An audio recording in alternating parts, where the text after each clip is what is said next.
46장 28절에서 34절.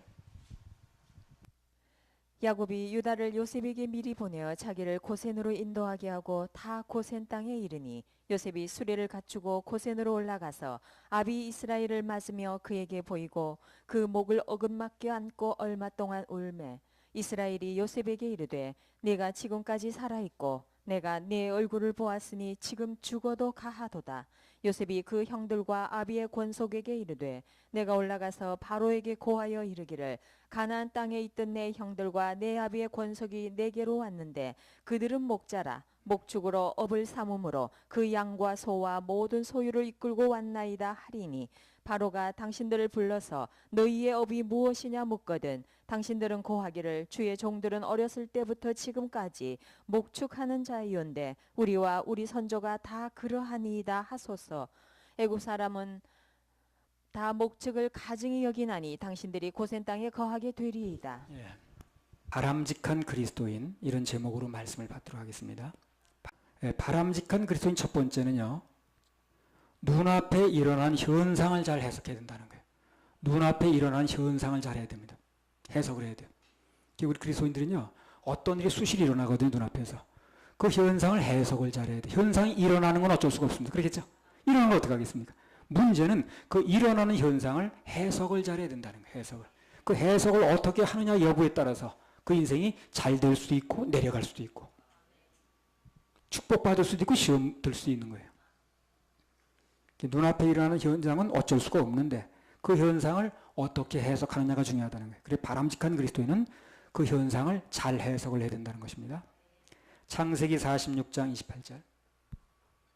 야곱이 유다를 요셉에게 미리 보내어 자기를 고센으로 인도하게 하고 다 고센 땅에 이르니. 자, 야곱이 이제 내려가기로 했는데 애굽으로 아들 만나러, 죽었던 아들 살았다 그러니까 얼마나 기쁘겠습니까? 막 뛰어가, 이제 양말 옛날 같은 버선발로 뛰어가게 생기는 거예요. 그 바쁜 중에 요셉에게를 미리 보내는 거예요, 야곱이. 그래가지고 뭐라고 이러냐면 우리가 올라가게 되면 고센 땅으로 우리 인도하게 해라, 이렇게 얘기를 하는 거예요. 우리가 올라가게 되면 아무 땅이나 우리 살게 하지 말고 고센 땅이라는 데 우리를 살게 해라, 그렇게 안내받게 하라는 거예요. 그렇게 보내는 거예요, 야곱이. 그 얘기가 굉장히 중요한 얘기예요. 이 얘기가 앞으로 2, 3주 동안 간간히 계속 나옵니다. 중요한 얘기니까. 이걸 이제 놓치게 되면 이제 중요한 걸 하나 빼놓는 거예요. 그러면 야곱이 지금 자식들이 다 들떠 있고 온 가족이 다 들떠 있는데, 야, 형 만나러 가는 거야, 동생 만나러 가는 거야, 뭐 해가지고 그냥 막 그 뭐 베냐민한테 형이고 나머지 동생이죠. 그리고 아들 만나러 가고 막 해가지고 지금 뭐, 야, 총리 대신 거야, 우리가 뭐 그냥 고생 끝난 거야, 행복 시작이야 하면서 다 들떠 있는데, 이 야곱은 지금 뭘 하느냐면 우리가 가고 있는 이 길이 무슨 길이며 하나님이 어떤 섭리 가운데 인도하는 길이며 이걸 생각하는 거예요. 이게 굉장히 중요합니다. 그러니까요, 뭐가 일이 잘 되려면 어떤 일이 벌어졌을 때 누군가는, 몇 사람 정도는 이 일이 하나님 안에서 어떠한 섭리가 있으며 어떤 의미가 있으며 하나님의 뜻을 이루는데 어떻게 지금 이게 핵심되는 일인가, 이걸 생각하는 사람들이 나와야 된다는 거예요. 그냥 뭐 눈앞에 보면 현상만 보가지고 들떠가지고 막 웃고 울고 할 게 아니라,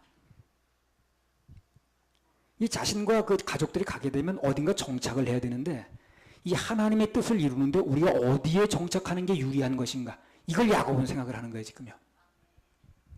사람들은 뭐 그거 생각할 여지도 없는데, 지금. 그게 이 야곱이 이렇게 한 게요, 이제 앞으로 계속해서 나오게 되는데, 다음 주, 다다음 주 나오게 되는데, 이 자녀들에게 다 모든 걸 결정하는 데 영향을 미치는 거예요, 이게. 어디에 정착하는 게 하나님 뜻을 이루는데 유리하겠는가? 우리 하나님의 자녀들은 항상 무슨 일이 일어나게 되면 그 일을 하나님 편에서 해석할 줄 알아야 되는 거예요. 하나님의 사명을 감당하는데, 하나님의 일이 이루어지는데, 섭리가 이루어지는데 일이 어떻게 결정하면, 어떻게 해석하면 이 일이 하나님께 유리할 것인가, 하나님의 사명을 이루는데 어떻게 하면 이게 지름길이 될 것인가, 도움이 될 것인가, 여기에 해석에 중점을 둬야 된다는 거예요. 그게 사람들이 모여야 되는 거예요. 그런 사람들이 있어야 되는 거예요. 그냥 눈앞에 보이는 것만 가지고 그냥 하나님이 어떻게 되는지 관계도 안 하고 그냥 내가 뭐가 편리한 거야, 어떤 게 좋은 거야, 이래버리면 나중에 조금만 세월이 지나게 되면 엉망진창이 돼버립니다. 누군가는, 다 그럴 수 없겠지만 누군가는 이 일이 어떻게 하면 하나님의 사명을 감당하는데, 하나님의 일을 이루는데 유리할 것인가, 이렇게 판단하는 사람이 나와야 된다는 거예요. 그리고 나머지 사람은 거기에 아멘 할 수 있어야 되는 거예요.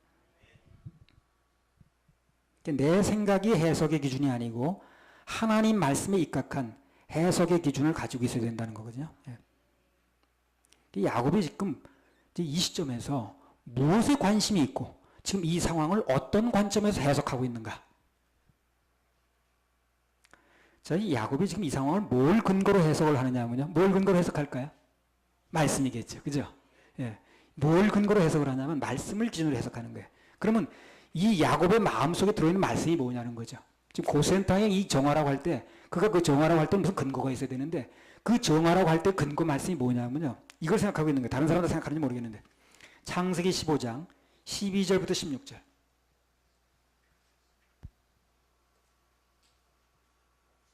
해질 때에 아브라함이 깊이 잠든 중에 캄캄함이 임함으로 심히 두려워하더니 여호와께서 아브라함에게 이르시되 너는 정령이 알라 네 자손이 이방에서 객이 되어 그들을 섬기겠고 그들은 400년 동안 네 자손을 괴롭게 하리니 그 섬기는 나라를 내가 징치할지며 그 후에 네 자손이 큰 재물을 이끌고 나오리라. 너는 장수하다가 평안히 조상에게로 돌아가 장사될 것이요 네 자손은 4대 만에 이 땅으로 돌아오리니 이는 아모리 족속의 죄악이 아직 관영치 아니함이니라 하시더니. 예, 그러니까 아브라함 때부터 야곱에게는 할아버지 되나요? 할아버지 때부터 이 민족이 내려갈 걸 얘기를 하는 거예요, 지금요. 아브라함 때 얘기를 한 거예요. 그러나 내려가서 영원히 있는 게 아니라 거기서 언젠가는 다시 나온다는 거죠. 이걸 지금 기억하는 거예요, 야곱이. 하나님께 해준 약속을 우리가 언젠가 내려가게 되는데 이게 어제 오늘 내가 이미 예고된 건데 거기서 영원히 있는 게 아니라 반드시 우리는 나온다 다시. 이걸 지금 야곱이 이제 마음속에 간직하고 있는 거예요. 그 다음에요.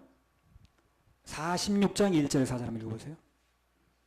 그러니까 이게 하나님 말씀을 마음에 간직하고 있는 사람은 생각하는 게 틀리더라고. 어떤 상황이 벌어져도 말하는 게 틀리더라고. 결정하는 게 틀려요. 하나님 말씀이 마음에 있는 사람과 약속이 마음속에 살아있는 사람과 그렇지 않은 사람과는요. 모든 결정이 틀립니다. 가는 인생도 틀리겠죠. 종착도 틀린 겁니다. 창세기 46장 1절에서 4절.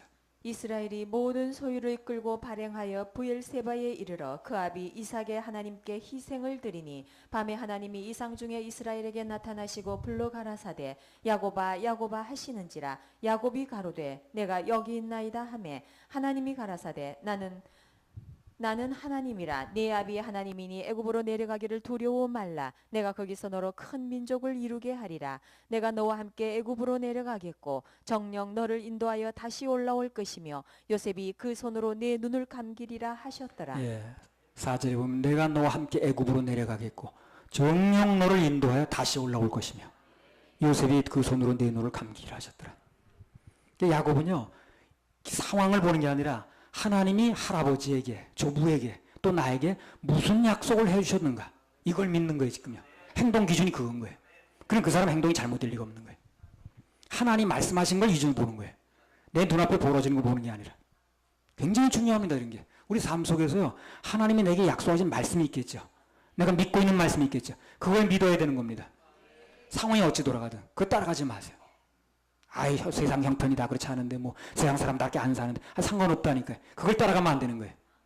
하나님께서 이렇게 요구하시는 게 뭐고 말씀에 뭐라 기록되어 있고 우리에게 지켜야 될 성서적인 가치관이 뭔가 이제 이런 게 중요한 거예요. 야곱은 지금 자기가 영원히 애굽에 정착할 것을 기준으로 정하는 게 아니라는 거예요. 지금 좋아서 가는 길이지만 언젠가 하나님 말씀대로 반드시 돌아온다는 거죠. 나온다는 거지. 출애굽한다는 거예요. 그 출애굽할 걸 기준으로 정하는 거예요. 그래서 그 거처도 지금 거처도 그 약속의 근거에서 정한다는 거예요.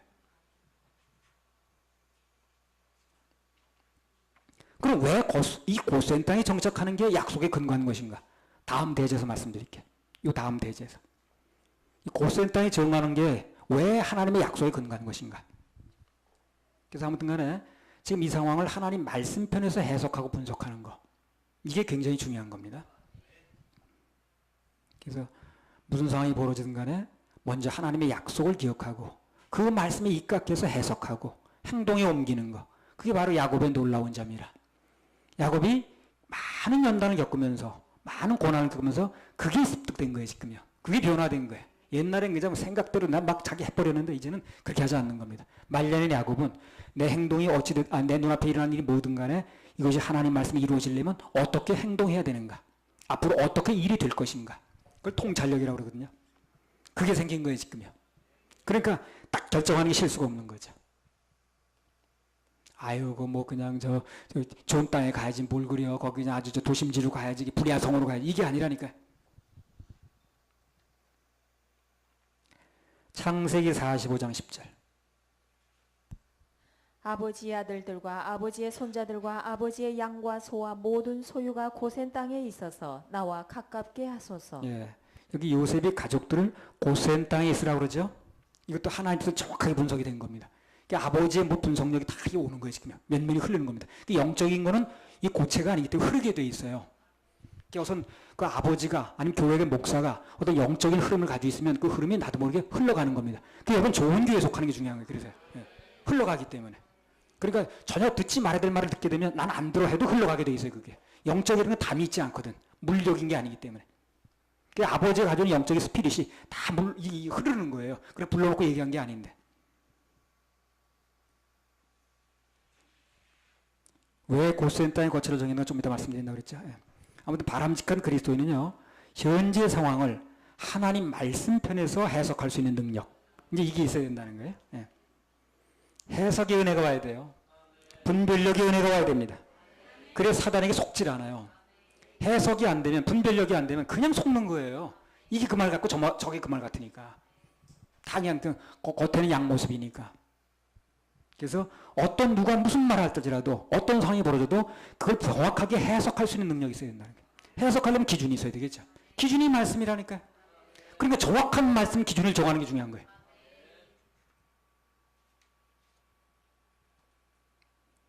요즘에 이렇게 돌아가는 걸 쭉 이렇게 보게 되면 분명히 내가 볼 때는 사단의 음모야 그게. 사단의 계책이라. 틀림없어.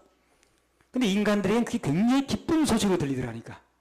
내가 볼 때 분명히 저건 사탄의 계략이고 사탄이 속이는 건데 어떤 하나님의 어떤 질서에 대해서 하나님의 어떤 일에 대해서 방해하려고 하는 건데 사람들에겐 굉장히 좋은 소식으로 들리는 거예요. 그게. 기쁜 소식이래. 여러분 인공수정이란 말 들어보셨습니까? 인공수정. 이거 인공수정이라는 게요. 그게 생긴 지가 얼마 안 돼요. 의외로 짧습니다. 1978년도에 영국에서 루이스 브라운이라는 아이가 최초로 인공수정으로 이제 태어났어요. 그 아이가. 그러니까 얼마 안 된 거지. 78년도니까. 내가 77년도에 결혼했는데 78년도니까 얼마 안 됐지. 그러니까 그게 이제 성공했다 그러니까 이 세상 부부에게 불임 부부에게는 희망의 소식이 생겼다 그래 전 세계적으로 아주 엄청나게 아주 그냥 떠들썩했습니다. 전 세계가. 그럼 진짜 문자가 되게 복음이냐는 거지. 그게. 복음이 아닙니다. 그거는요. 사단의 목적은요. 그게 복음으로 준 게 아니에요. 사단의 궁극적인 목적은 불임 부부 아이 낳아서 그 가정 행복하게 만드는 게 목적이 아니라니까. 사탄은 뭐의 전문가입니까? 불행의 전문가입니다. 그렇죠? 사단은 행복 전문가가 아니에요. 그러니까 사단이 아이 못 낳는 가정에 아이 낳게 만들어가지고 행복 주려고 만들어낸 제도가 아니라니까 그게. 그걸 사람들은 잘 모르고 이 세상에 기쁜 소식 생겼어. 아이 낳을 수 있는 길이 열렸네. 해가지고 그렇게 기쁜 소식이라고 했지만 사단이 노리는 것은 그걸 통해서 기쁜 소식을 주고 그걸 통해서 그 가정 행복하게 만들려는 게 아니에요. 눈에 그렇게 보이는 거라. 착시 현상이지. 원래 인공수정이 어떻게 하는 거예요 그게. 정상적으로 무슨 자궁이 약하든가 뭐 이런 이제 일이 있어가지고 여성분이 남자 중에 무슨 문제가 있던 게 가지고 남자의 그 여성분의 그 난자를 촉출해서 그래가지고 그 남자의 정자를 인공수정시키는 거죠. 문제는 인공수정이에요 그냥. 예. 정상적으로 부부 관계를 통해 수정이 되는 게 아니라 이제 그게 잘 안 되다 보니까 무슨 문제가 생겨서 그러니까 난자를 인공적으로 적출하고 정자를 붙여가지고 인공으로 체외 수정을 하는 거예요. 처음에 영국 의회에서 그걸 통과시킬 때는 그런 조건으로 통과시킨 겁니다. 그렇게 하기로. 예. 그래서 뭐 불임 부부가 아이 못 낳는 부부가 자신의 정자와 자기 부인의 난자를 체외 수정을 시켜가지고 아이를 갖는 그것까지는 좋다는 거죠. 그것까지는 이해할 수 있다는. 근데 요즘에는 어떤 식으로 돌아가냐면 그게요. 인간 선택용으로 쓰기 시작하는 거예요. 그걸요. 인간 선택용으로. 이게 무슨 말이냐면 여자의 난자에다가 머리가 아주 좋은 무슨 노벨 수상자라든가 무슨 우수한 그런 사람들 있잖아요. 그런 사람의 정자를 수정시켜가지고 가장 쓸모있는 인간만 만들어낸다는 거거든 지금. 예. 원래 목적은 그게 아니었는데 지금 그런 식으로 하는 거예요. 그러면 어떻게 되는 겁니까? 그런 식으로 나가면 우성 인간만 인간이 돼버리는 거예요. 이제 열성 인간은 인간이 아닌 거예요. 그럼 뭐에 지금 문제가 됩니까? 하나님 창조는 모든 인간이 다 동일합니다. 그렇죠? 하나님 창조는 모든 인간 동일한 거예요. 모자라는 사람이나 그 다음에 무슨 어디 불구자나 멀쩡한 사람이나 똑똑한 사람이나 노벨상을 몇 개 탄 사람이나 하나도 못한 사람이나 일장부식이나 다 똑같은 거예요. 영혼은 같은 거예요. 근데 그게 안 되는 거예요. 이제 앞으로 그게 안 되는 거예요. 그러니까 이게 기쁜 소식이 아닌 거예요. 절대. 그러니까 사람들은 우선 내가 아이 못 낳았다 최후의 수정으로 아이를 낳는 거야. 기쁜 소식이 됐지만 사실은 사단이 노리는 건 기쁜 소식이 아닌 거예요. 그 가장 행복하게 만드는 게 아니라는 거죠. 그걸 분별할 수 있는 사람이 있어야 된다는 거예요. 한 영혼이 온 천하보다 귀중하다고 그랬거든요. 하나님이요. 근데 이런 입장에서는 똑같이 귀중할 수가 없는 겁니다. 그렇죠? 쓸모있는 인간만 귀중한 거예요. 인간을 필요에 의해서 판단하는 이제 그런 일들이 벌어지는 거죠. 모든 생명은 귀중하다는, 모든 생명은 존엄하다는 그 하나님 말씀에 대한 도전인 거예요, 이게요. 근데 사람들은 전혀 그걸 모르죠. 그냥 우선 눈에 볼 때 아이 못 낳던 부부가 아이 낳게 되는 이것만 생각하는 거예요. 그 결과가 어떻게 되고 그 뒤에서 뭘 조종하고 있고 뭘 노리는가를 모르는 거예요. 그런 식으로 나가면요, 앞으로 이제 열등하라든가 장애하라든가 이런 사람은요, 존재할 가치마저 없는 겁니다, 앞으로. 히틀러가 그거 생각했던 사람 아니에요, 그 사람. 그리고 요즘에는요, 아주 인공 난자를 대량으로 만든답니다, 그걸 또. 어떻게 해가지고, 사람들의 정자를 가지고 대량으로 인간을 만드는지 그런 걸 또 연구하고 있대요. 자, 이제 마지막 때가 된 거예요, 그러니까. 마지막 때가 된 거예요. 이 창조의 어떤 질서를 막 장난치는 거 가지고. 그럼 그런 식으로 사람이 태어나게 되면 어떻게 됩니까? 하나님이 창조하신 생명의 신비가 없어지겠죠, 그죠? 아니, 사람을 공장에서 기계찍듯 하는 거예요, 이제. 복사품을 막 만들어내는 거예요. 그냥 막 착 갖다 붙이면 사람이 되니까. 그러니까 공장에서 기계 찍어내듯 하는 거예요, 사람을요. 무슨 생명의 신비가 없는 거죠, 앞으로. 아니, 그럼 복제 인간이 무슨 족보가 있겠어요? 아니면 아버지가 누군 줄 알겠어요? 그렇잖아요. 막 갖다 찍어내는 건데. 윤리도 없고 말이에요. 전부 그게 나중에 보면 생명의 주인이신 하나님께 대한 도전입니다, 그게. 그걸 생각하는 사람이 국회에도 들어가 있어야 되고, 그죠? 입법하는 사람 중에 그런 사람이 있어야 되고, 그 의사 중에서도 그런 사람이 있어야 되거든. 그걸 구별할 수 있는 사람이. 근데 그걸 구별하는 사람이 없는 거예요. 그러니까 이게 무슨 큰 복음인줄 아는 거예요, 지금. 뭐 겉으로 볼 때는 사단은 속이는 거니까. 불임 부부에게 복음인 것처럼 속이지만, 속으로는 다 그게 결국은 인간을 불행하게 만드는 거고요. 인간의 존엄성을 떨어뜨리는 거고요. 하나님의 생명 질서에 도전하는 겁니다. 속이는 거예요. 사람들이 구별을 잘 못하니까. 그런 걸 구별할 수 있는 사람이 과학자도 나와야 되고 입법자 중에도 있어야 되고 그렇거든. 사단의 궁극적인 목적이 그런 건데 사람들은 인류에 대한 무슨 큰 혜택이나 되는 것처럼 그렇게 다 알고 속고 있는 거예요, 지금. 이게 자녀가요, 가정에 자녀가 꼭 있어야 된다는 이 사상이 이게 하나님부터 온 사상이 아니에요. 결론적으로 말하면 하나님부터 온 게 아니라 전부 말씀에 입각한 게 아닙니다, 이게. 한번 읽어보세요. 창세기 2장 24절. 이러므로 남자가 부모를 떠나 그 아내와 연합하여 둘이 한 몸을 이룰지로다. 예. 그러니까 최초의 가정을 세울 때는 자녀를 전제 조건으로 세운 적이 없어요, 하나님께서. 둘이 남녀가 합해서 같이 가정을 이루면 남녀가 합해서 한 몸이 되면 가정이 되는 겁니다. 그리고 살다 보면 하나님이 선물로 생명을 주시는 거예요. 그 생명을 낳는 조건으로 가정이 이루어지는 게 아니라는 거예요. 그러니까 그 남자가 부모를 떠나 그 아내 연합해 둘이 한 몸을 이루고 자식을 낳을지어다 그러죠. 자식 얘기가 없는 거예요, 처음에 가정에. 부부가 한 몸을 이루면 가정이 되는 것입니다. 완전한 가정에 전혀 하자가 없습니다. 그럼 자녀는 뭡니까? 하나님께 주는 선물이에요. 자녀는 선물이라고 그러잖아요. 그 시편에 나오죠. 하나님의 선물이라고. 보너스로 상급으로 주는 겁니다. 자녀가 비록 없어도 가정은 완전한 겁니다. 이걸 사람들이 아이 못 낳으면 무슨 칠거지약이니 뭐니 이상한 이론을 만들어내는 거예요. 그래서 자녀를 하나님의 선물이라고 생각하며 그리고 감사하면 그 나라 인구가 늘어나는 거예요. 우리나라 인구가 왜 주는 줄 압니까, 지금? 그걸 하나님의 감사, 선물이라고 생각하지 않는 거예요. 그러니까 인구가 주는 거예요. 그러니까 인구가 늘어나는 거, 우리 집에 자녀가 생긴 건 이건 전적으로 하나님의 선물이다. 내 자녀, 내 위주가 아니라 하나님의 선물이고, 그래서 하나님께 영광 돌리는 인물을 세워야 되고, 그렇게 키워야 된다 하는 마음을 가지게 되면 그 나라 인구는 늘어나게 돼 있어요. 축복하고 번성하는 것입니다. 우리나라 인구가 준다는 그게 안 된다는 거예요, 지금요. 원인이. 이 원인도 지금 분석하는 사람이 별로 없어. 아이고, 왜 그 애들이 안 나가지고 인구가 주는 거야. 근본적 원인이 그겁니다, 지금. 하나님이 준 선물로 감사해야 인구가 늘어나는 건데, 그걸 지금 말하는 게 사람들 마음속에 그거 아무 없는 거예요. 그러니까 우리나라 인구가 자꾸 죽는 거예요. 하나님의 주신 선물을 감사하고 막 기뻐하고 정말 이 선물 주신 걸 참 귀하게 생각해야 돼. 그러면 그 가정에 우리 이제 앞으로 향수에서 결혼하는 이 가정에는요, 아이 많이 주실 겁니다.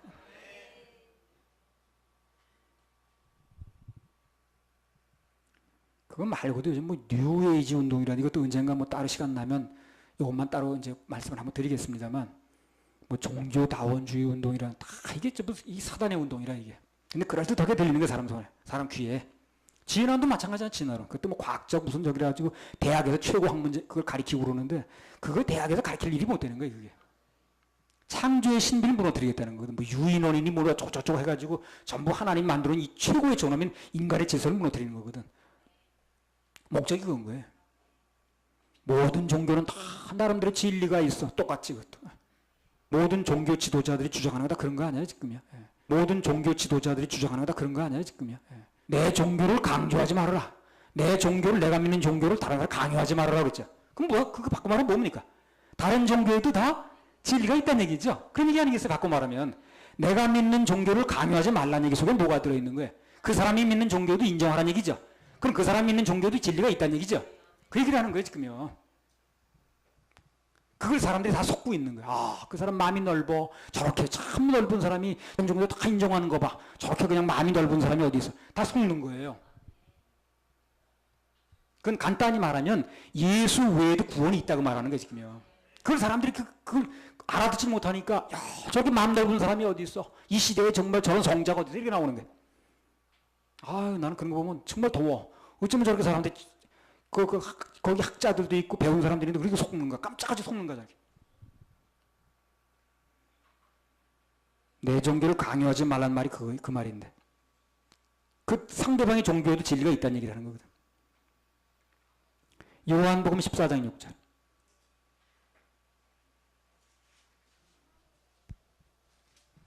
예수께서 가라사대 내가 곧 길이요 진리요 생명이니 나로 말미암지 않고는 아버지께로 올 자가 없느니라. 사도행전 4장 12절.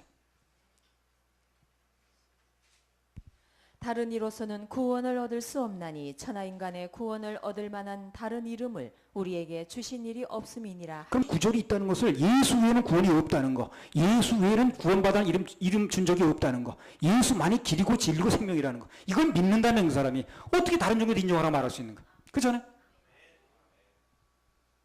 예수님만 믿지 않으면 지옥 간다는 얘기인데, 그러면. 그렇죠? 예수님만 믿지 않으면 하나님 나라 갈 수 없다는 얘기인데 어떻게 다른 종교를 인정하라고 얘기할 수 있냐는 거예요. 그런 사람은 근본적으로 뭐가 진리인지도 모르는 거예요, 지금요. 무엇이 진리인지도 모르는 거예요. 아무튼 간에 그래서 그런 말들이 사람들 듣기에는 상당히 합리적인 말처럼 들리지만 그러나 사단에 엄청난 함정이 있다는 것입니다. 예수 외에도 구원이 있다는 얘기를 하고 있는 거예요, 지금요. 그걸 사람들이 모르는 것 뿐이라. 예수만이 구원이라면 그렇게 말할 수가 없잖아요. 그죠? 예수 아니면 지옥 간다는 얘기인데. 근데 다른 종교 다 인정하라고 그러고 다른 종교 강요하지 말라고 그러는 이유는, 내가 믿는 거 강요하지 말라는 얘기는 예수 말고도 구원이 있다는 얘기를 하는 거거든요. 진리는 오직 하나밖에 없고요. 진리는 오직 예수밖에 없습니다. 한번 오직 예수, 오직 예수, 오직 예수. 이 얘기가 그렇게 어려운 얘기가 아닌데 왜 속 시원하게 얘기를 안 하냐는 거예요, 사람들이. 그렇게 이제 오직 예수만 구원이라고 그러면 하나님 말씀하신 걸 그대로 전하는 것 뿐인데, 편협하다고 그러고 독선적이라고 그러고 무슨 뭐 그냥 막 이상하다고 그러고 막 몰아가잖아요. 그리고 모든 종교에 다 일리가 있다고 하는 사람은 다 넓은 사람이고 괜찮은 사람이고 이런 식으로 돼버리는 거예요. 이 시대에 참 멋있는 사람이라고 그러고. 우리 구원받은 하나님의 자녀들은요, 영적 분별력이 필요합니다. 구원받고 거기서 머물러 있을 게 아니라 사단에 대항하는 영적 무장이 필요하다는 거예요. 이런 사람이 지금 필요한 거예요. 군사가 필요한 거예요, 군사. 그냥 이래도 그만 저래도 그만.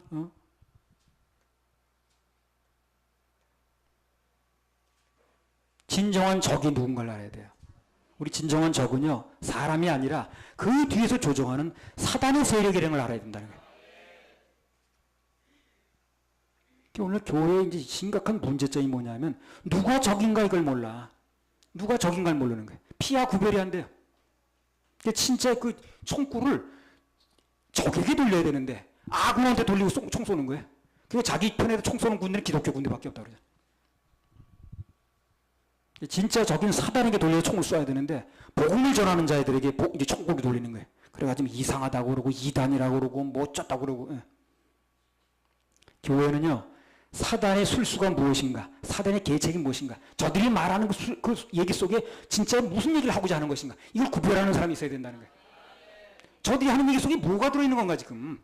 저게 인간 행복을 위해서 하는 일인가, 아니면 궁극적으로 인간을 망치려고 하는 것인가, 하나님께 도전하는 것인가, 이걸 구별할 수 있는 사람이 나와야 될 거 아닌가. 그래 교회다운 교회가 되죠. 그래 사단이 교회를 무서워하는 거예요. 근데 교회가 그렇게 지적을 못하니까 교회가, 이 사단이 전혀 교회를 무서워하지 않는 거예요. 십자가는 많은데. 아무튼 그 그리스도인은요, 현재 눈앞에 일어난 일에 대해서 영적인 해석 능력이 있어야 된다는 거예요. 그게 바람직한 그리스도인이야. 야곱은 오늘 그걸 구별하는 거예요. 다른 사람은 어찌됐든 간에 지금 우리가 이사를 가야 되는데, 거처를 정해야 되는데, 앞으로 여기서 영원히 있을 게 아니라 하나님의 약속에 의하면 나와야 된다. 그럼 어떻게 하는 게 유리한 것인가, 이걸 생각한다는 거죠. 그래서 그것을 영적으로 구별하고 있는 사람 하나가 아무것도 모르고 속고 있는 사람 몇만 명보다 나은 거예요. 할렐루야. 우리 하나님께 박수 올려드려요. 창세기 46장 1절에서 4절. 이 거처가 굉장히 중요합니다.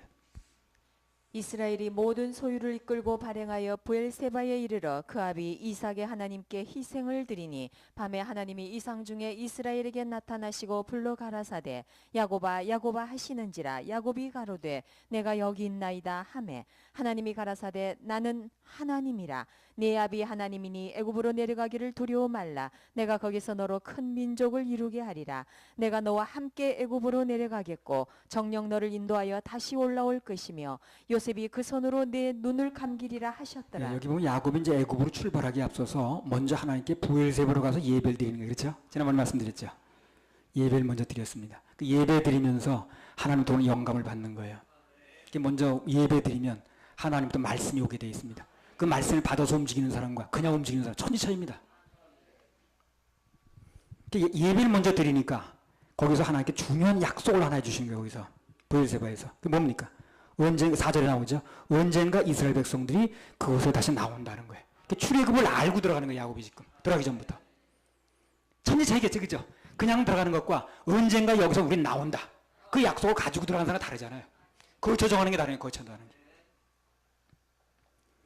4절에 보면 내가 너와 함께 애굽으로 내려가겠고 정녕 너를 인도하여 다시 올라올 것이며.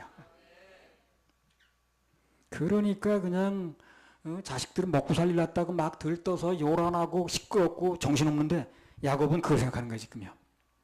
장래 하나님의 뜻을 이루기 위해서는 과연 어디에 정착해야 되는가, 반드시 나온다고 그랬는데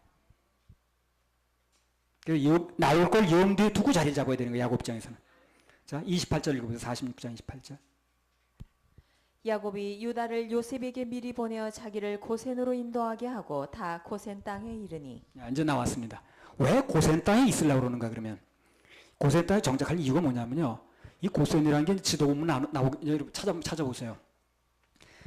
그 이스라엘하고 애굽하고 딱 국경 변방 도시에 있어요. 고센 땅이. 그러니까 중앙에 있는 게 아니에요.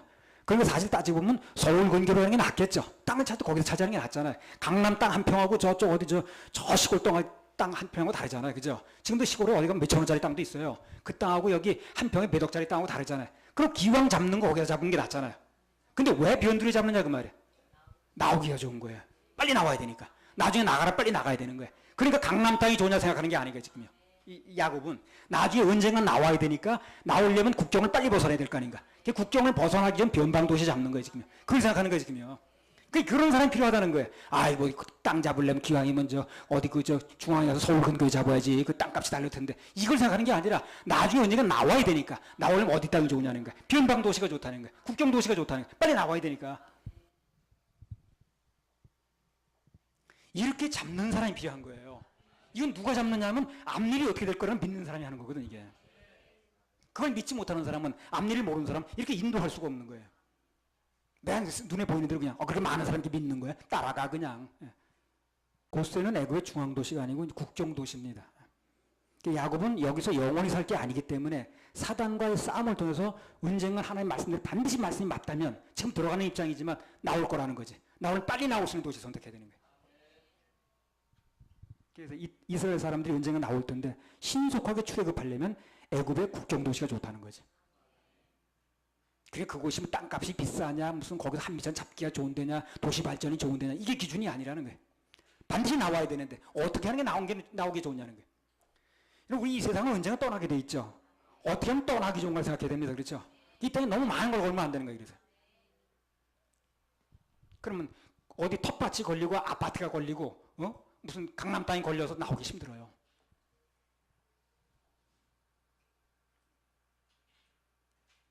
그래서 그 국경 쪽에다가 이제 잡는 이유가 바로 그겁니다. 그러니까 별거 아닌 것 같은데 이게 별거 아닌 얘기 같은데 이렇게 심오한 뜻이 있는 거예요. 이 사람에게는. 고센 땅이 잡은 거야? 뭐 그렇나 보지 뭐. 아무 생각도 없는 거예요. 지금. 그러나 사실 따지고 봐. 야곱은 굉장히 깊은 뜻이 있는 거예요. 이게. 영적인 통찰력이 있는 거예요. 통찰력이 앞을 내다보는 능력이거든. 그래서 우리도 이 세상 살면서 항상 염두에 둘 게 뭐냐면 우리는 이 땅에서 영원히 사는 게 아니라는 걸 알아야 돼요. 언젠가 우리 반드시 원하든 원치 않든 간에 하나님의 자녀가 됐으면 하나님이 끌어낸다는 것입니다. 이걸 우리는 염두에 둬야 되는 거예요. 그리고 모든 결정을 해야 되는 거예요. 그리고 토를 잡아야 되는 겁니다. 직업을 뭘 갖는지, 직장을 어디 가는지, 공부를 어떻게 하는 건지, 이사를 어디 가든지 다 그게 하나님께서 어떻게 앞으로 나 인도하시는데 어떤 게 유리한 것인가, 영적으로 어떤 것이 좋은 것인가 이걸 염두에 둬야 된다는 거예요. 천국에서 모든 것을 결산한다 하는 생각을 가지고 토를 잡고 선택을 하면 후회 없는 결정을 하는 것입니다. 사람은 자신의 거처를 어디 정하느냐에 따라서요. 그 거처에 대해서 엄청난 영향을 받습니다. 이 거처만큼 사람이 영향을 주는 게 없어요. 아니 독수리가 그 벼랑 끝에다 그 집을 짓는 이유가 뭡니까? 청주에서 집은 좋잖아요. 왜 그 천야마냐한 그 벼랑에다 짓는 이유가 뭐예요? 거기다 거처를 지면 안전하죠. 그러니까 자기 거처하고 안전하고 관계가 되는 거예요. 까치가 왜 뭐야 그죠? 그 높은 꼭대기 짓는 이유가 뭐예요? 이런 조그만 데 짓면 됐잖아요. 자기 거처를 어디다 정하느냐가 그 안전하고 관계가 되거든. 그죠? 안전하고. 거기다 거처를 정해야만 안전하겠습니까? 그러는 거거든. 생명 보존에 절대적으로 필요하다고 생각하는 거예요. 그래서 그리스도인들이 자신의 거처를 어디다 정하느냐 하는 것은 자신의 영적인 생명 보존과 밀접한 관계가 있다는 겁니다. 그래서 그리스도인들이 하나님의 자녀들이 거처를 정할 때는요. 제일 먼저 뭘 정해야 되냐. 어떻게 하는 것이 하나님 말씀 듣기가 좋은가. 어떻게 한 번에 참석하기가 좋은가. 하나님과 더 가까이 있는가. 이걸 기준해야 되는 거예요. 그래서 거처를 그렇게 정하게 되면 일단 그 생명이 안정권에 들어갔다고 하는 겁니다. 야곱이 선택한 고센 땅이라는 게 애굽으로부터 멀리 떨어진 땅입니다. 문화 혜택도 별로 못 받는 데고요. 교통도 불편했을 거예요. 틀림없이. 근데 그게 나중에 보니까요. 뭐 출애굽 언제 하기 전에도 그런 무슨 일이 있었냐면 야곱의 나중에 바로의 궁에 바로의 궁이 있는데 떨어졌죠. 뭐가요? 막 우박이 떨어지고 불이 떨어지고 그랬잖아요. 재앙 때. 그랬잖아요. 피 섞인 우박이 떨어지고 흑암등 각가지 재앙이 막 일어났잖아요. 바로가 있는데. 근데 이스라엘 백성들이 살고 있는 고센 땅은 어떻습니까? 전혀 안전했습니다. 왜? 멀리 떨어져 있으니까. 자, 출애굽기 10장 21절 23절. 그래 조상이 한번 잘 선택한 게 이렇게 자녀에게 영향을 미치는 거예요. 출애굽기 10장 21절부터 23절. 여호와께서 모세에게 이르시되 하늘을 향하여 내 손을 들어서 애굽 땅 위에 흑암이 있게 하라. 곧 더듬을 만한 흑암이리라. 모세가 하늘을 향하여 손을 들매 캄캄한 흑암이 3일 동안 애굽 온 땅에 있어서 그동안은 사람이 서로 볼 수 없으며 자기 처소에서 일어나는 자가 없으되 이스라엘 자손에 거하는 곳에는 광명이 있었더라. 네, 보세요. 애굽에 흑암이 가득할 때도 이스라엘 백성들이 거하는 고센 땅에는 광명이 있다고 그러잖아요. 광명이 있다고 그러잖아요. 그러니까 야곱이 처음부터 애굽 사람들과 아주 뚝 떨어져 가지고 섞이지 않게 자리 잡았던 게 이렇게 하나님 뜻을 이루는 데는 아주 유리한 거예요. 그 중에서는 그 시골 이런 데 잡아요. 그 아들이 저기 중앙 부서에서 총리 대신에 거 근처 가서 있지. 그러면 땅값이 얼마인데 뭐 이런 계산이 있었을 겁니다. 그들과 섞여 있었으면요. 이스라엘 사람들 하나님 백성들 다칠까 봐 하나님께서 마음대로 재앙을 내리기 어려운 거예요. 그 좋은 예로 뭐가 나옵니까? 롯이 소돔 사람하고 섞여 사니까 어떻게 하는 거예요? 그 사람 끌어낼 때까지 아무 일도 못한다 그러죠. 한번 읽어보세요. 창세 19장 17절부터 22절까지. 이 주께 은혜를 얻었고 주께서 큰 인자를 내게 베푸사 내 생명을 구원하시오나 내가 도망하여 산까지 갈 수 없나이다. 두렵건대 재앙을 만나 죽을까 하나이다. 보소서 저 성은 도망하기 가깝고 작기도 하오니 나로 그곳에 도망하게 하소서. 이는 작은 성이 아니니까 내 생명이 보존되리이다. 그가 그에게 이르되 내가 이 일에도 네 소원을 들었은즉 너의 말하는 성을 멸하지 아니하리니 그리로 속히 도망하라. 내가 거기 이르기까지는 내가 아무 일도 행할 수 없노라 하였더라. 그러므로 그 성 이름을 소알이라 불렀더라. 그러니까 그리로 속히 도망하라. 내가 거기 이뤄서 안전지대까지 갈 때까지 불을 떨어질 수가 없다는 거거든요. 그렇잖아요. 예수님께서 앞으로 7년 대환란 때도요. 교회부터 공중으로 돌림받게 하는 거예요. 피시시키는 거예요. 같이 섞어놓고 하지 않는 겁니다. 지금 그렇게 믿는 사람이 얼마나 많습니까? 교회가 환란을 통과한다고 생각하는 사람이 얼마나 많은지 몰라요. 이스라엘하고 교회를 구별을 못해가지고. 하나님께서요. 예수님께 당신 신부인 교회를 먼저 공중으로 피신시켜놓고 그리고 일을 하는 거예요. 같이 섞여 있으면 일을 못하는 거예요. 아니 내가 무슨 일을 하려고 그러는데 애가 거기 내 애가 섞여 있어봐요. 무슨 일을 어떻게 하는가. 예수님 그러잖아요. 가라지를 뽑다가 알곡이 다칠까봐 지금 보리 둔다고 그러죠. 그죠? 가라지를 뽑다 알곡이 다친다는 게 바로 그거거든. 같이 다치게 되니까 알곡을 분리시켜 놓고 나서 그 다음에 가라지를 불 집어넣는다고 그러잖아요. 육체의 거주가 그렇듯이 영적인 거주도 마찬가지입니다. 이걸 잘 모르다 보니까 사람들이 교회가 환란을 통과한다고 믿는 사람이 90%예요 지금요. 모든 학자들이 믿는 거예요. 내 영혼을 어디에 거주해야 되는가? 내가 지금 누구 말을 무슨 말을 들어야 되느냐? 무슨 책을 읽어야 되느냐? 이게 영향받는 거거든요. 중요합니다 이게. 굉장히 중요해요. 어떤 것을 내게 넣느냐가 중요해요. 영적인 거주와 육적인 거주는 밀접한 관련이 있는 겁니다. 마태복음 7장에 보면 모래 위에 지은 집과 반석 위에 지은 집이 나오죠. 예.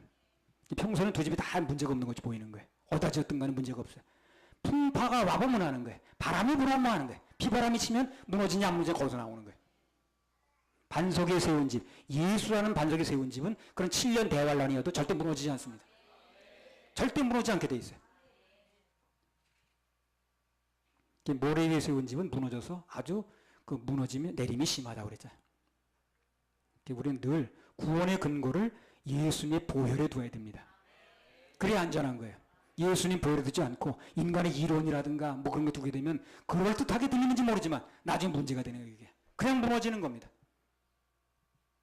아니 그래 모든 정보가 다 일리가 있다고 그러면 나중에 그 사람이 무너지는 날이 왔을 때 뭘 근거로 할 거냐는 거예요. 그러면 모든 걸 다 괜찮다고 그랬으니 그 말을 바꾸고 말하면 어떤 여자분에게 당신 남편만 남편이라고 말하지 말어. 그거와 똑같은 얘기인데 그럼 누굴 남편으로 삼으라는 얘기라고 도대체. 조금만 생각해보면 말도 안 되는 얘기인데 그게. 그걸 사람들이 그렇게 그냥 따라다닌다는 게 나 이해가 안 되는 거예요. 그게 중독이에요. 그래서 중독. 아니 누굴 하나 찍어줘야 되는 거지. 그래. 그 당신 남편만 남편이라고 말하지 마라. 다른 남편 다 일리가 있는 거. 그거 어떡하라는 얘기야 그래. 아니 모든 종교가 다 일리가 있다 그러면 그거 어떻게 뭘 믿으라는 얘기야. 그러니까 결정적인 순간에서 믿을 게 없는 거예요. 그래서 뭐가 진리인지도 모르는 거예요. 이 사람이. 아무튼 그래서 하나님의 자녀들은요. 오염되지 않은 게 말씀이거든요. 그 말씀만의 생명의 꼴을 먹어야 되는 거예요. 그래야 잘할 수가 있어요. 그래서 생명이 유지되는 겁니다. 잘못된 독초를 먹으면요.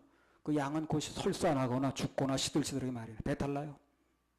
말도 안 되는 거 듣고 있는 자체가 시험이라고. 그게 중독이고 중독만 심화되는 거예요. 내가 육체적으로 정신적으로 어디에 거처를 정해야 될 것인가. 이게 참 중요한 겁니다. 야곱이 거처 정하는 거 보세요. 이게 사람들 신경도 안 써 이거. 어디다 정하는지. 근데 야곱은 정하는 거예요. 굉장히 중요한 거예요. 어디다 정하느냐 중요한 거예요. 돈 벌기 좋은 곳에 내 거처를 정할 것인가. 출소하기 좋은 곳에 거처를 정할 것인가. 아니면 영적으로 공급받기 좋은 데 정할 것인가. 그에 따라 모든 것이 달라지는 것입니다. 그리고 거처를 정한 것에 대해서 하나님이 책임지게 돼 있어요. 야곱이 거기 거처 정했다고 해서 굶어 죽었습니까? 그렇지 않습니다. 예. 난 야곱이 거기 거처 정한 것도 굶어 죽었다는 얘기 들은 적이 없어요. 책임지는 거 이거네 하나님이요.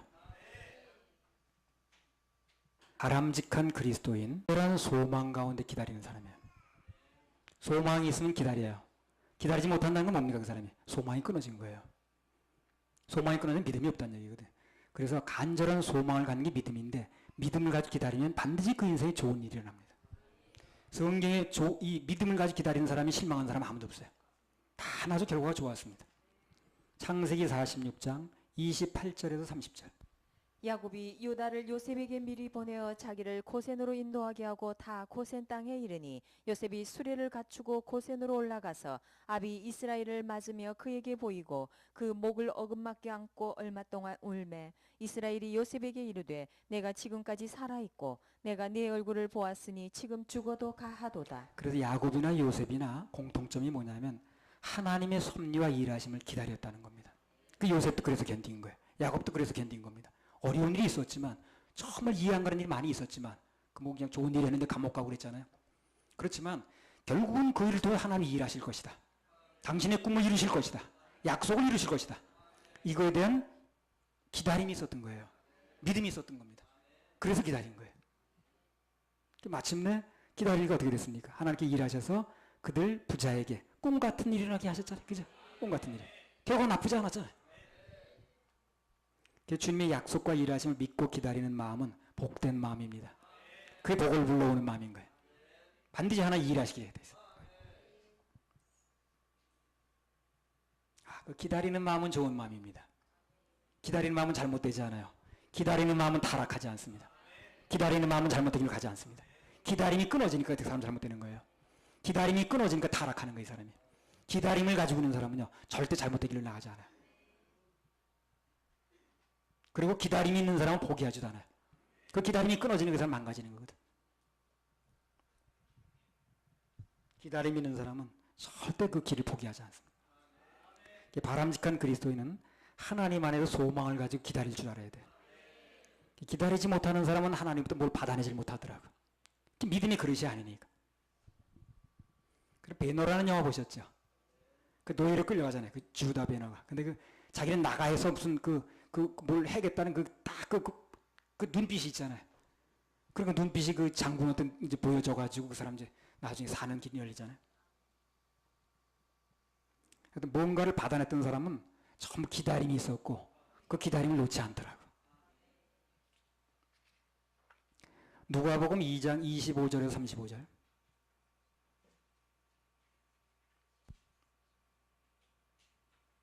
기다리는 사람은 하나님 반드시 만나 주십니다. 누가복음 2장 25절에서 33절. 예루살렘에 시므온이라 하는 사람이 있으니 이 사람이 의롭고 경건하여 이스라엘의 위로를 기다리는 자라. 성령이 그 위에 계시더라. 저가 주의 그리스도를 보기 전에 죽지 아니하리라 하는 성령의 지시를 받았더니 성령의 감동으로 성전에 들어가매 마침 부모가 율법의 전례대로 행하고자 하여 그 아기 예수를 데리고 오는지라. 시므온이 아기를 안고 하나님을 찬송하여 가로되 주제여 이제는 말씀하신 대로 종을 평안히 놓아주시는도다. 내 눈이 주의 구원을 보았사오니 이는 만민 앞에 예비하신 것이요 이방을 비추는 빛이요 주의 백성 이스라엘의 영광이니이다 하니 그 부모가 그 아기에 대한 말들을 기이 여기더라. 예. 그래서 여기 보면 25절에 보면 하나님의 위로를 기다리는 자라 그랬어요. 시므온이 위로를 기다리는 자라. 그러니까 위로를 주셨어요, 주시잖아요. 예수님을요 품 안에 안아본 거예요, 이 사람이요. 그런 사람이 이 사람이 몇 사람이 됩니까? 이 지구 역사상 예수님의 아기 예수 때 품 안에 안아본 사람이 몇 사람이나 있겠냐고. 근데 이 예수님의 품 안에 앉는 거잖아요. 위로를 주시는 거예요. 이렇게 기다렸더니 하나님 나에게 위로를 주셨다는 말이에요.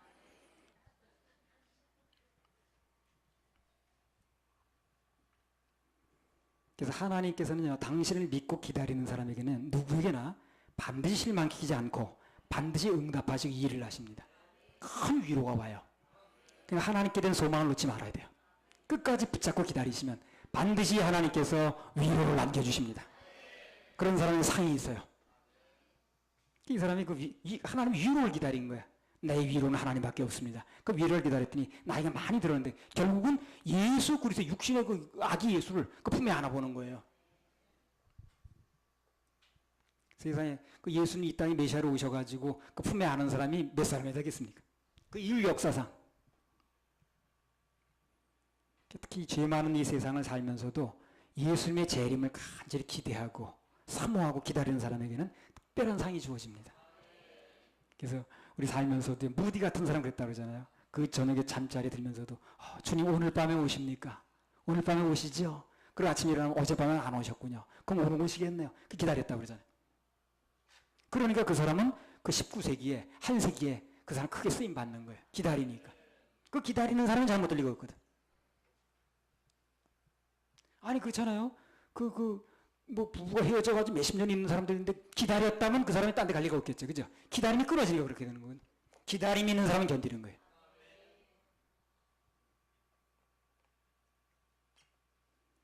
디모데후서 4장 7절 8절. 자, 이 기다리는 사람이 하나 축복합니다. 내가 선한 싸움을 싸우고 나의 달려갈 길을 마치고 믿음을 지켰으니 이제 후로는 나를 위하여 의의 면류관이 예비되었으므로 곧 의로우신 재판장이 그날에 내게 주실 것이니 내게만 아니라 주의 나타나심을 사모하는 모든 자에게니라. 예, 남편이 뭔가 좀 이렇게 곁길로 나가서 기다리는 사람이 있으면 끝까지 기다리세요. 그러면 남편은 돌아옵니다. 자녀가 자꾸 곁길로 나가니까 기다리셔야 됩니다. 포기하지 마세요. 기다림 자체가 믿음이라. 기다리면 오게 돼 있습니다. 기다리면 되는 거예요. 부모가 그랬든 자식이 그랬든 남편이 그랬든 아내가 그랬든 자우선 기다리셔야 됩니다. 기다리면 오게 돼 있습니다. 그 누가 한번 15장에 보세요. 아들 나갔죠. 아버지가 한 건 뭡니까? 기다린 거예요. 기다리고 오잖아요. 여기 보면 바울은요. 주님의 나타나심을 기다리는 거예요. 이 세상에 가장 멋있는 사람이 기다리는 사람이에요. 기다리는 사람. 기다리는 사람에게 함부로 말하지도 않고요. 함부로 낙심하지도 않고 함부로 좌절하지도 않습니다. 기다림 있는 사람은 그 길을 갈 수 있어요. 우리 갈 수 있는 힘이 기다림에서 나오는 거예요. 바울 사도가 그렇게 역경을 겪으면서 환난과 핍박을 받으면서도 견딜 수 있었던 게 주님의 나타나심을 기다리는 거예요. 이 사람이. 주님의 일하심을 기다리는 거예요. 그런 사람에게는 모든 사람에게 그렇게 기다리는 사람에게는 의의 면류관이 준비됐다는 거예요. 의의 면류관. 여러분 계급사에서는 모자에 그 계급을 나타내거든요. 그래서 그냥 이 간부는요 금태를 둘러였다가요. 또 금태 중에 고급 간부는요 금태에다 또 꽃을 달아요. 근데 순경모자하고 총경모자하고 다른 거예요. 그래서 영원 세계에서는 면류관이 있습니다. 면류관. 어떤 형태로 나타나는 면류관이 있다고 그랬으니까. 그래서 아무튼 의로운 기다림 속에서 사는 사람들에게는 반드시 상을 베풀어 주신다는 거. 분명한 약속입니다. 약속.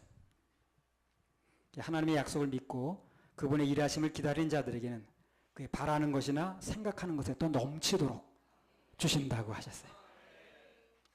할렐루야. 우리 하나님께 박수 올려드려요. 그래서 지금 뭔가를 마음에 품고 하나님의 약속을 가지고 기다리고 있는 분들은 그 약속을 기다림을 놓지 마시기 바랍니다. 끝까지 붙들고 계세요. 그러면 반드시 하늘로부터 위로가 옵니다. 위로가 와요. 바람직한 그리스도인이라는 주제로 세 가지를 말씀드렸는데요. 첫 번째 뭐였습니까? 바람직한 그리스도는 일어나는 현상에 대해서 눈앞에 무슨 일이 일어나든 간에 해석 능력이 있다고 그랬습니다. 분별력이 있다고 그랬어요. 이게 중요하다고 그랬습니다. 이게 사단의 술수가 어떻게 나타나고 사단이 이걸 통해서 뭘 속이려고 하는가 이걸 알아내야 된다는 거예요. 그래 속지 않지요. 제일 지금 어리석은 사람이 제일 불쌍한 사람이 속는 사람이거든. 바람직한 그리스도는요. 두 번째 뭡니까? 자기 영적이나 육체적인 거처를 안전한 곳에 잡는다고 그랬습니다. 말씀을 들을 수 있는 곳, 하나님의 사명 이루기 좋은 곳, 야곱 같으면 나중에 빠져나기 좋은 것 이걸 잡는다고 그랬어요. 세 번째요. 마지막으로 바람직한 그리스도인들은 간절한 마음으로 주님을 기다리고 그 모든 것에 주님의 일하심을 믿는 믿음이라고 그랬습니다. 그런 사람이 그런 마음에 하나님께서 반드시 위로하신다 그랬어요. 할렐루야. 우리 하나님께 박수 올려드려요.